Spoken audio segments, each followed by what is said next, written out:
दिव्यांग मंदिर के अंदर में, जैसे मैं सुन पा रहा था, क्या कारण है सर, दिव्यांग क्यों कह रहे हैं? देखिए, मंदिर जो है वो भगवान का श्री विग्रह होता है हमारे धर्मशास्त्रों की दृष्टि से।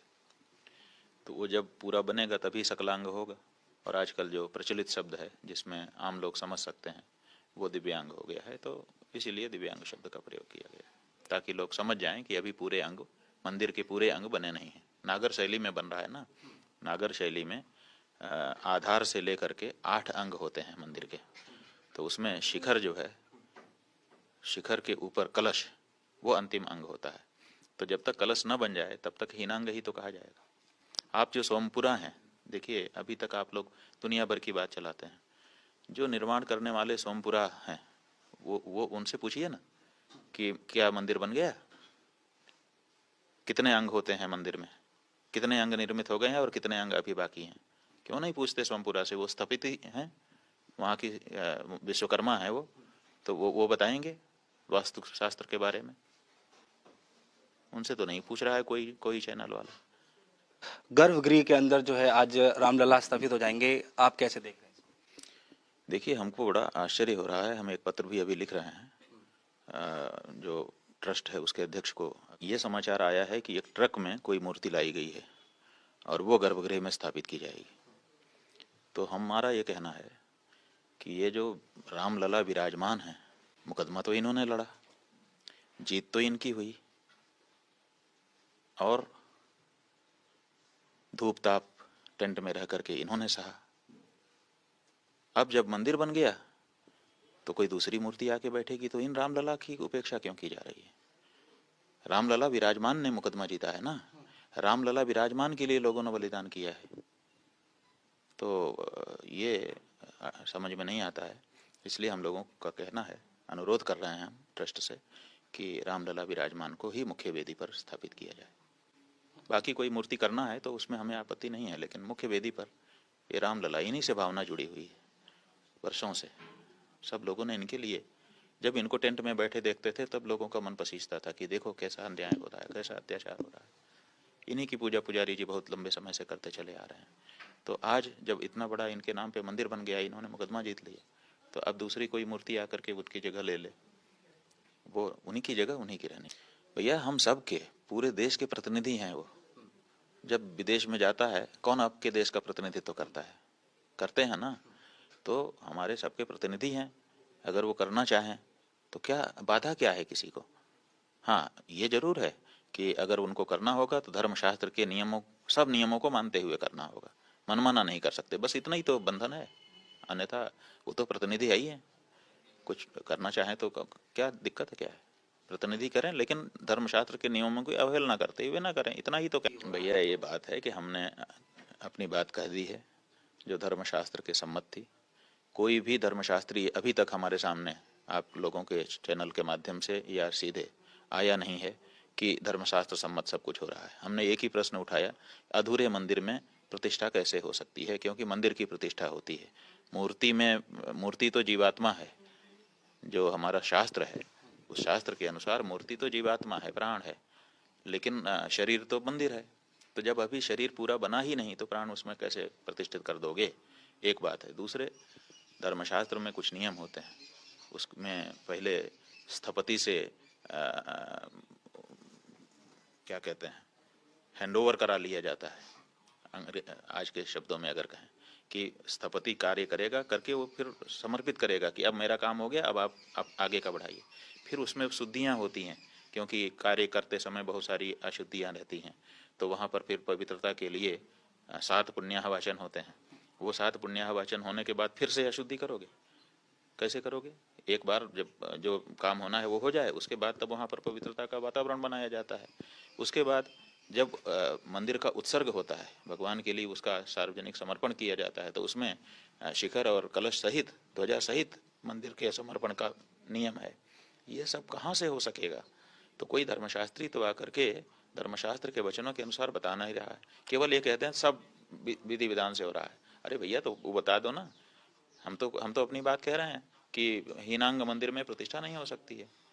वो क्यों नहीं कहते हैं कि नहीं, हाँ ये देखिए ये वचन है, हीनांग मंदिरे भी प्रतिष्ठा स्यात्। ऐसा वचन कोई दिखाए ना। वो नहीं दिखा रहे। वो कह रहे हैं कि जैसे हम एक फ्लोर बन जाता है वैसे ही एक फ्लोर तो बन चुका है, ये कह रहे हैं। वो कह रहे हैं कि एक फ्लोर में हम प्रतिष्ठा गृह प्रवेश करके फिर दूसरा फ्लोर बनवा करके फिर उसमें बाद में भी प्रतिष्ठा प्रवेश कर लेते हैं। उसी तरह से ये जैसे हमारा रहने का घर होता है वैसे भगवान का भी रहने का घर होता है। ये मंदिर जो है भगवान का घर है, इसलिए जैसे हमारे घर की हम प्रवेश करते हैं, वास्तु प्रतिष्ठा करते हैं, वैसे उनका कर ले रहे हैं। सवाल ये है कि आपके घर में और भगवान के घर में अंतर है कि नहीं है। आपके घर में अनिवार्य रूप से आजकल शौचालय आप लोग बना रहे हो, भगवान के घर में शौचालय बना दोगे? भगवान का घर तो भगवान की अपेक्षा के अनुरूप बनेगा ना। और भगवान के घर का जो वास्तु है वो अलग है, मंदिर का वास्तु अलग है और घर का वास्तु अलग है। घर में शिखर नहीं बनता, मंदिर में शिखर अनिवार्य होता है। तो ऐसी परिस्थिति में घर के वास्तु को और मंदिर के वास्तु को दोनों को मिला करके और कहना कि जैसे हम घर में प्रवेश करते हैं, भगवान घर में प्रवेश करते हैं? ये बताए हमको कोई। हम घर में प्रवेश करते हैं, जब घर बन जाता है तो उसमें वास्तु पूजा करके फिर हम उसमें प्रवेश करते हैं। प्रवेश करते समय दरवाजे के बाहर हम अपने देवता को लेकर के खड़े होते हैं। फिर अलग अलग तरह के वो हैं, पहले गाय को प्रवेश कराया जाता है, मंगल चीज़ों का प्रवेश कराया जाता है, फिर हम स्वस्ति वाचन करते हुए ब्राह्मणों के साथ घर में प्रवेश करते हैं। ठीक है, तो यहाँ भगवान प्रवेश करेंगे? यहाँ प्रवेश तो होता नहीं है, यहाँ तो प्रतिष्ठा होती है। तो प्रवेश में और प्रतिष्ठा में अंतर है मेरे भाई। क्यों कोई पंडित विद्वान आकर के इस बात को स्पष्ट क्यों नहीं कर रहा है? वो कह रहे हैं, लिखित हमने देखा पंडित जी का, कि जैसे हमारा घर होता है एक फ्लोर में हम रह जाते हैं वैसे उनका भी घर है, एक फ्लोर बन गया इसलिए हम तो गृह प्रवेश थोड़े हो रहा है, ये प्राण प्रतिष्ठा हो रही है। गृह प्रवेश में और प्रतिष्ठा में अंतर है। गृह प्रतिष्ठा कभी सुना है शब्द?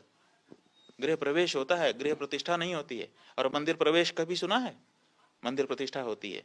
तो प्रतिष्ठा में और प्रवेश में बड़ा अंतर है मेरे भैया।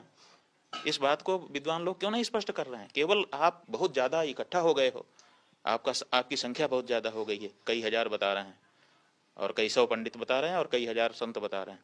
आप हजार सहस्रश समेता नाम परशत्वम न विद्यते चत्वारो वेद धर्मज्ञ परशत्रैविध्यमेव च सब्रूते यम सधर्म स्यात् एको वाध्यात्म वित्तमः। हमारे यहाँ पारिषद्य निर्णय होता है, जो विद्वान होता है उसकी बात मानी जाती है, हजार लोग नहीं मानी जाती। एक आदमी यहाँ भी बेहोश होकर के गिर जाए और यहाँ 1000 लोग खड़े हों, उनकी बात मानी जाएगी कि उसमें से एक आदमी हाथ उठाएगा मैं डॉक्टर हूँ, तो उसकी बात मानी जाएगी। किसकी मानोगे बताओ, 1000 की कि एक डॉक्टर की? एक डॉक्टर की मानोगे ना, क्योंकि वो विषय का विशेषज्ञ है। विषय के विशेषज्ञ को, मर्मज्ञ को, उसकी बात को माना जाता है। तो विषय का कोई मर्मज्ञ तो बताए कि गृह प्रतिष्ठा शब्द क्यों नहीं प्रचलित हुआ, मंदिर प्रवेश शब्द क्यों नहीं प्रचलित हुआ। गृह प्रवेश, मंदिर प्रतिष्ठा, ये अलग अलग शब्द क्यों बने हुए हैं? तो इस भेद को स्पष्ट आप जानते ही नहीं हो, इसका मतलब आम पब्लिक की बात अलग है। फेसबुक में कोई विरोध कर दे, कुछ कर दे, वो तो भावना के वशीभूत होकर के कर देता है। उसको लगता है कि कुछ गड़बड़ हो रहा है, और लगता नहीं है, उसको वर्गलाया जा रहा है कि साहब ये बाधा डाल रहे हैं, तो ये कर रहे हैं, तो उसको लगता है कि शायद ऐसा ही होगा, हमारे नेताजी कह रहे हैं। हम तो ये कह ही नहीं रहे हैं, हम तो ये कह रहे हैं कि इतने परिश्रम के बाद, इतने बलिदानों के बाद आज अवसर आ रहा है, तो अंतिम समय में हम गड़बड़, तो हमारी जो बुद्धि है वो सत्य और तथ्य की पक्षपाती नहीं होती है। तो इसलिए जिसको हमारी बात समझ में आ रही है वो पर समर्थन कर रहा है, और अगर ठीक से पूरे देश को समझ में आ गई, कोई एक व्यक्ति भी नहीं हमारे विरुद्ध खड़ा होगा। क्यों? क्योंकि हम कोई बात किसी राग द्वेष से नहीं कह रहे हैं, हम अपने उन धर्मशास्त्रों के हवाले से बात कह रहे हैं और उनके पक्ष में खड़े हुए हैं जो त्रिकालदर्शी हमारे ऋषि मुनियों के द्वारा प्रणीत है। प्रतिष्ठा का हमने बता दिया, प्रतिष्ठा अभी हो नहीं सकती है, अधूरे मंदिर में प्रतिष्ठा नहीं हो सकती है। तो जब प्रतिष्ठा हो ही नहीं रही है तो उसके लिए निमंत्रण कोई कैसे दे सकता है और कैसे कोई स्वीकार कर सकता है? वहाँ तो कोई इवेंट हो रहा है।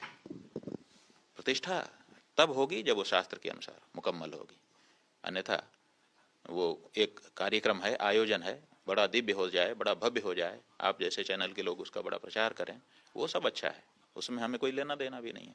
लेकिन प्रतिष्ठा तो तब होगा जब विधि का पालन हो। विधि का पालन नहीं हो रहा है। ये जो तर्क लगाया जा रहा है कि जैसे हम एक फ्लोर बना करके प्रवेश कर लेते हैं, ऐसे ही एक फ्लोर बन गया भगवान प्रवेश कर लें। भगवान गृह प्रवेश नहीं करते, भगवान का मंदिर बनता है और मंदिर की प्रतिष्ठा होती है।